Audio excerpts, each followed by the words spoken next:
इस तरह से तो मैं सीधे चलते चलते बम्बई पहुंच जाऊंगा। ये जंगल बियाबान में कहाँ घुसा दिया। अरे कुछ बोलो। हेलो। अरे भाई बोलते क्यों नहीं? मेरा फोन कहाँ गिर गया? पीछे कहीं गिर गया होगा। ओहो।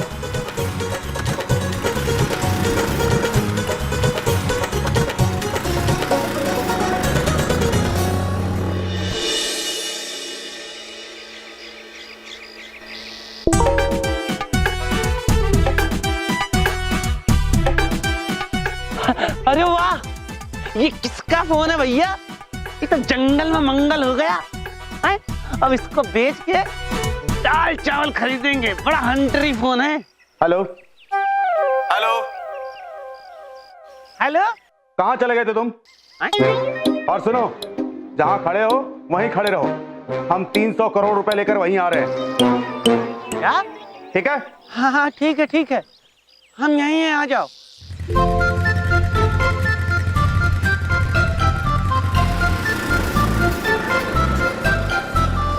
अरे ओ भाई साहब, ये मैं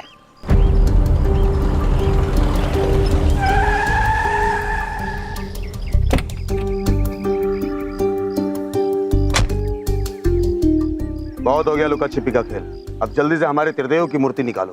कौन सी मूर्ति? हम तो यहाँ 300 करोड़ रुपया लेने के लिए खड़े हैं। 300 करोड़ रुपए चाहिए तुझे?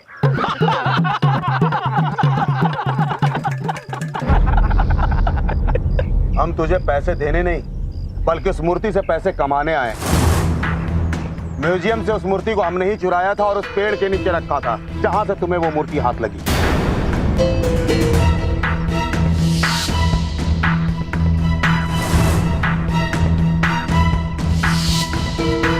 इसका मतलब इन लोगों ने मुझे पकड़ने के लिए जाल बिछाया था। चल फुर्ती से निकाल हमारी मूर्ति। अरे साहब, मेरे पास कोई मूर्ति उर्ति नहीं है साहब, मैं तो गरीब आदमी हूँ साहब। ये ऐसे नहीं बताएगा। इसे अड्डे पे लेके चलो।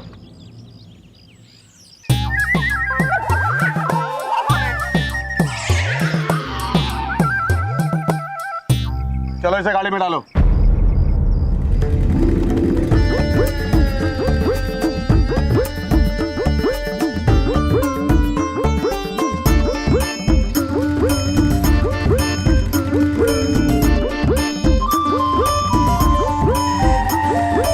ये कहाँ से आ गए?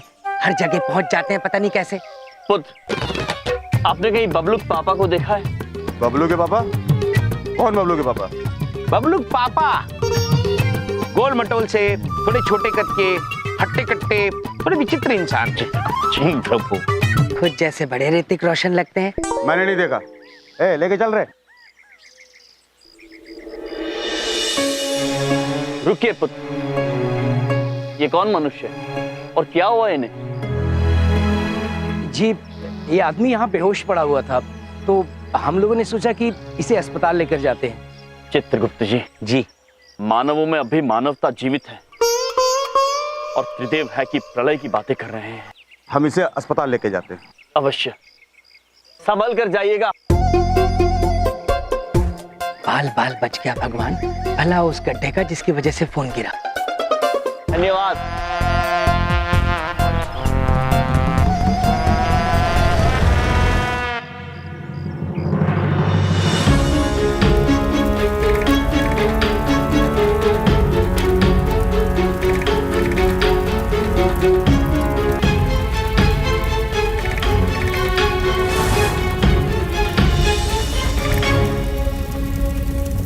चित्रगुप्त जी, यहाँ पर अग्निदेव कैसे प्रकट हुए? प्रलय के संकेत प्रभु, प्रलय के संकेत।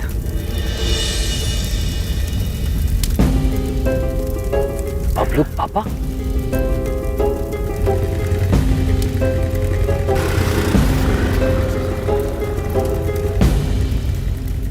बबलू पापा, हम आप ही को ढूंढ रहे थे। आप मूर्ति लेकर कहाँ भाग गए थे? आपने वो मूर्ति वापस की कि नहीं? अरे तुम्हें मूर्ति की पड़ी है बेवकूफो, यहाँ इतनी आग लगी हुई है, अपनी जान बचाओ। मूर्ति मूर्ति। बबलू पापा। प्रभु, बबलूक पापा आग से तेज तो नहीं जा पाएंगे। अगर प्रलय को रोकना है तो बबलू पापा को बचाना होगा।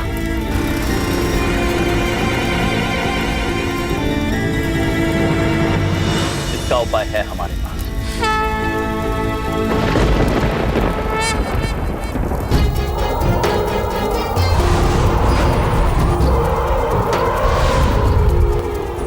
अरे अचानक मेरे स्कूटर में इतनी ताकत कहाँ से आ गई? ये इतनी तेज कैसे भाग रहा है? अरे मेरे स्कूटर में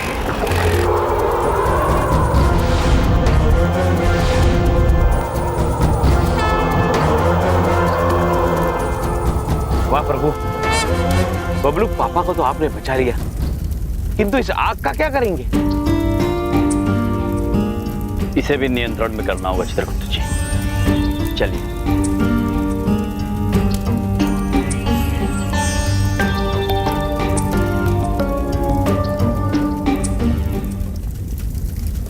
इंद्रदेव, हम आपसे आग्रह करते हैं कि कृपया वर्षा कीजिए, अन्यथा ये पूरा वन जल जाएगा।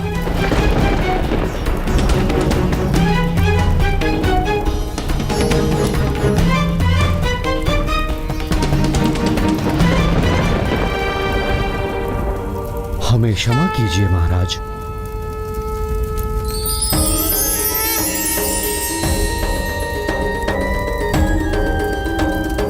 परंतु हम त्रिदेव की आज्ञा के आगे विवश हैं। अग्निदेव उन्हीं के आदेश से आए हैं, इसलिए मैं इन्हें बुझा नहीं सकता।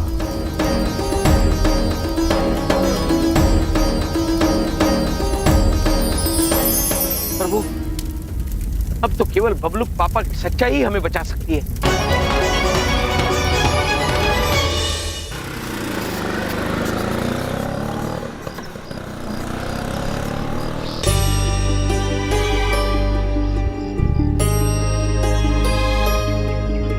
मैं अचानक म्यूजियम के सामने आकर कैसे रुक गया? ये मूर्ति भी तो इसी म्यूजियम की थी।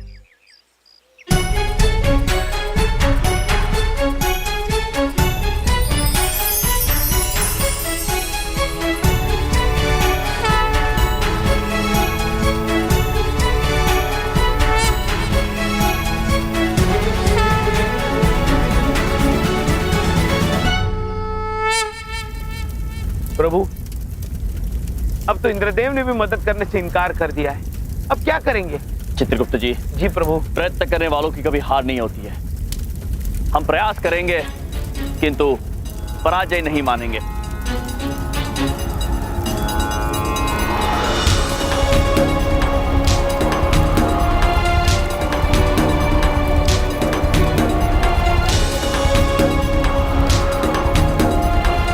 प्रभु, इस तरह आग पर काबू पाना मुश्किल है। आप केवल आग की गति को रोक पाएंगे, किंतु आग बुझाने के लिए जल की आवश्यकता है। चित्रगुप्त जी, इस अग्नि को शांत करने के लिए बहुत अधिक मात्रा में जल की आवश्यकता होगी। जी, इतना जल हम लाएंगे कहां से? अरे भाई साहब, मैंने बोला ना कि मूर्ति चोरी होने की वजह से ये म्यूजियम बंद है। जाओ यहाँ से। देखो भाई साहब, मुझे बहुत जरूरी बात करनी है, आप जरा बड़े साहब को बुला दीजिए प्लीज। अभी किसी से नहीं मिलेंगे बड़े साहब, जाओ यहाँ से। क्या हो रहा है यहाँ? साहब, ये आदमी आपसे बात करने पे अड़ा हुआ, मैं इसे समझा रहा हूँ कि देखिए भाई साहब, मुझे आपसे जरूरी बात करनी है प्लीज। किस बारे में बात करनी है आपको? जी, वो मुझे आपसे त्रिदेव की मूर्ति के बारे में बात करनी है। आपके पास कोई जानकारी है उस मूर्ति के बारे में? जी, वो मूर्ति मेरे पास है।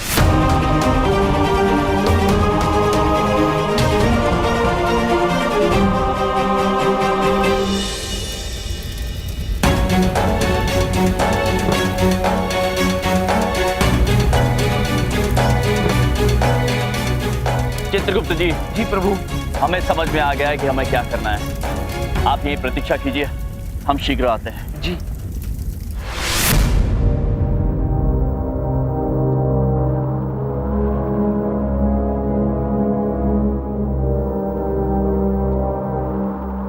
बादल पुत्र प्रणाम। हम जानते हैं कि सभी बादल इंद्रदेव की आज्ञा का पालन करते हैं, क्योंकि इंद्रदेव सभी बादलों का निर्माण करते हैं। तो आपको स्मरण होगा कि उस दिन हमारे द्वारा कई बादलों का निर्माण हुआ था।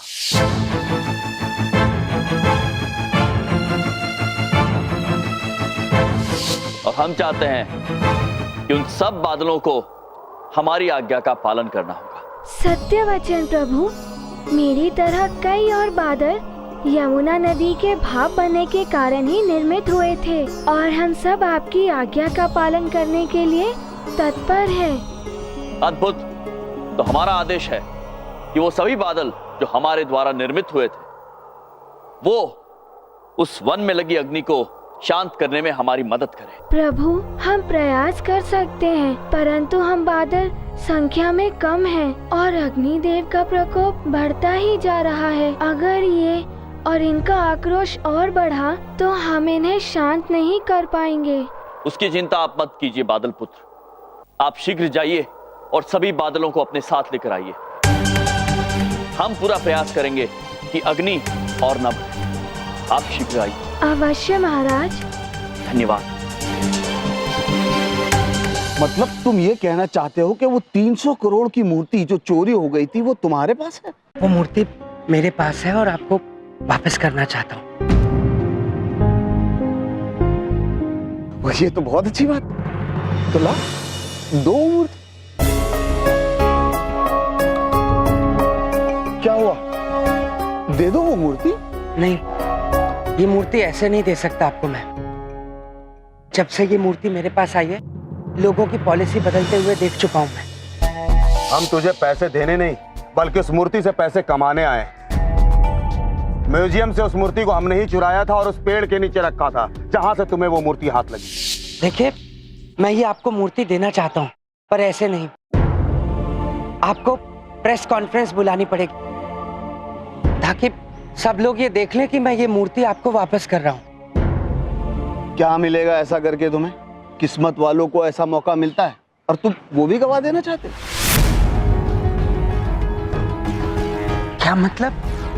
मतलब ये कि तुम ये मूर्ति सबके सामने मुझे दोगे, लोग तालियां बजाएंगे, वाहवाही करेंगे तुम्हारी और हो सकता है एक आध ईमानदारी का अवार्ड भी दे दे तुम्हें। पर उसके बाद क्या? 4 दिन में सब भूल जाएंगे और तुम फिर से वापस अपनी उसी गरीब जिंदगी में अकेले पड़े होंगे जहां से तुम आए थे। लेकिन अगर ये तुम मूर्ति मुझे अभी दोगे तो इसके बदले में मैं तुम्हें 150 करोड़ रुपए दूंगा।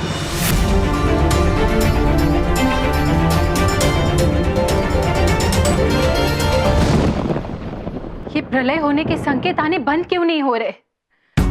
दूसरा पहर प्रारंभ हो चुका है। सूर्यदेव अस्त होने की ओर बढ़ रहे हैं। कहीं सूर्यास्त, अंतिम सूर्यास्त ना। कहाँ रह गए स्वामी? बबलू के पापा को अनिष्ट करने से रोका कि नहीं?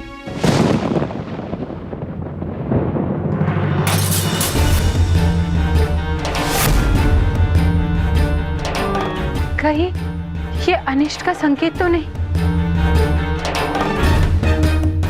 इसका मतलब आप भी उनके साथ मिले हुए हैं? अरे ये सारा का सारा प्लान मेरा ही तो था। वो चोर भी मेरे थे और चोरी भी मैंने ही करवाई थी। और वो जो मंदिर का ट्रस्टी पुलिस की हिरासत में है, उसने जो नंबर बताया खरीदार का और मैंने नंबर मिलाया, तो ये वही चोर है जिन्होंने मूर्ति चुराई थी। कैसे? वो भी मेरा ही प्लान। आखिर 300 करोड़ का सवाल है भाई। बैकअप प्लान तो लेके चलना पड़ता है ना। और प्लान ये था कि जब ये मूर्ति बाय चांस किसी के हाथ लगे और वो खरीदार ढूंढेगा और खरीदार का नंबर मूर्ति पे लिपटे हुए कपड़े के ऊपर लिखा होगा, वो खरीदार को नंबर मिलाएगा और घंटी बजेगी उन चोरों के यहाँ। हाँ, शाबाश, बहुत समझदार हो तुम भाई। मेरे पास उस मूर्ति का खरीदार तैयार है। उन चोरों को भूल जाओ, वो मूर्ति मुझे दे दो, 150 करोड़ तुम्हारे और बाकी के 150 करोड़ मेरे हो। घबराओ मत, मैं बेईमानी का काम भी पूरी ईमानदारी से करता हूं। ये लो मेरा कार्ड। आज शाम तक ठीक से ठंडे दिमाग से सोच समझ कर जवाब देना। आज रात को वो खरीदार बाहर चला जाएगा, इसलिए आज शाम तक का वक्त है तुम्हारे पास। एक तरफ गरीब जिंदगी और दूसरी तरफ अमीरी ही अमीरी। फैसला तुम्हारे हाथ में। आज शाम तक का वक्त है तुम्हारे पास। एक तरफ गरीब जिंदगी और दूसरी तरफ अमीरी ही अमीरी। प्रभु, कब तक रोक पाएंगे आप इस विकराल अग्नि को? कब आएंगे बादल पुत्र? हम आ गए महाराज।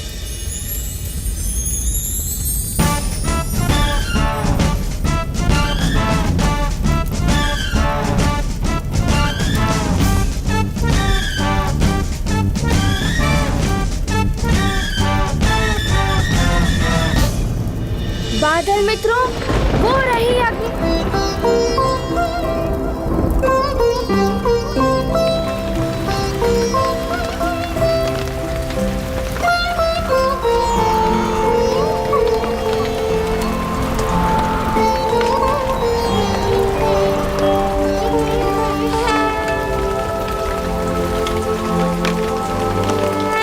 प्रभु धन्य है आप और एक बार विजयी हुए।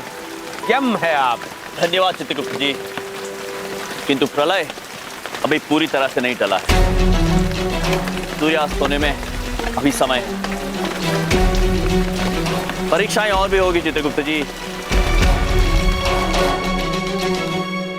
बॉस, हमारे साथ बहुत बड़ा धोखा हो गया बॉस। क्या हो गया?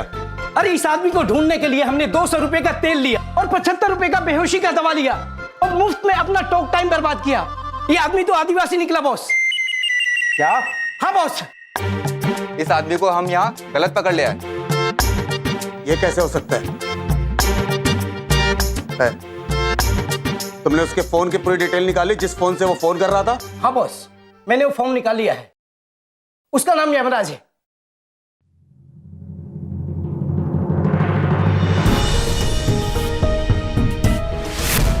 पुत्र, आपने कहीं बबलू पापा को देखा है? वो हमारे सामने खड़ा था और उसकी जगह हम इस आदिवासी को उठाकर ले आए। हम आ रहे हैं तुम्हारे पास यमराज, अपनी मूर्ति वापस लेने।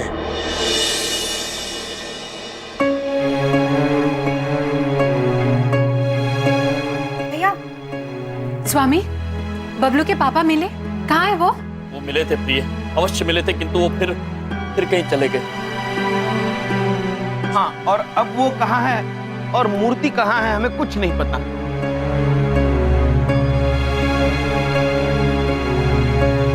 स्वामी, सूर्यास्त होने में बस कुछ ही समय शेष है।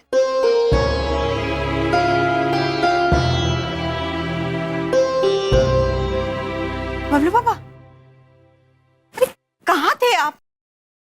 और कहाँ है वो मूर्ति? वो मूर्ति मेरे पास है और इस वक्त इस बैग में है।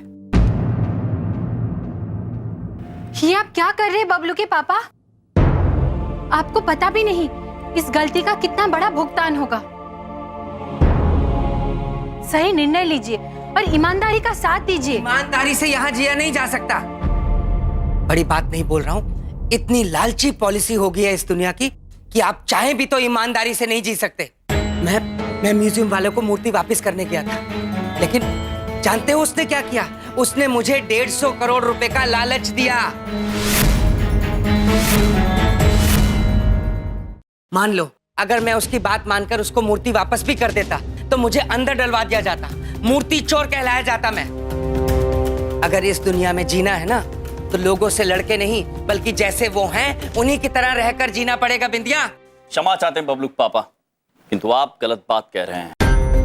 आप जैसे भले लोग बुराई का साथ दे रहे हैं, इसलिए पृथ्वी लोक पर प्रलय आने वाला है। अच्छा, आज हम आपको एक सत्य से अवगत कराना चाहते हैं। पृथ्वी लोक पर प्रलय का समय आ चुका है। उस दिन सूर्य ग्रहण के समय धूमकेतुओं का गिरना ये प्रलय के संकेत हैं। वन में आग लगना, तूफान आना, आंधी आना, ये सब प्रलय के संकेत है बबलू पापा। आप हमारी बात माने या ना माने, किंतु सत्य तो यह है कि उस मूर्ति का आपको मिलना कोई संयोग नहीं था, ईश्वर की परीक्षा थी। आज यदि आप अपने लालच के सामने विवश हो, बुराई से डर के किसी गलत रास्ते पर जाते हैं, तो सूर्यास्त तक प्रलय आ जाएगा बबलू के पापा। अब निर्णय आपके हाथ में है। आप बुराई का साथ देते हैं या बुराई पर जीत पाकर सच्चाई का साथ देते हैं?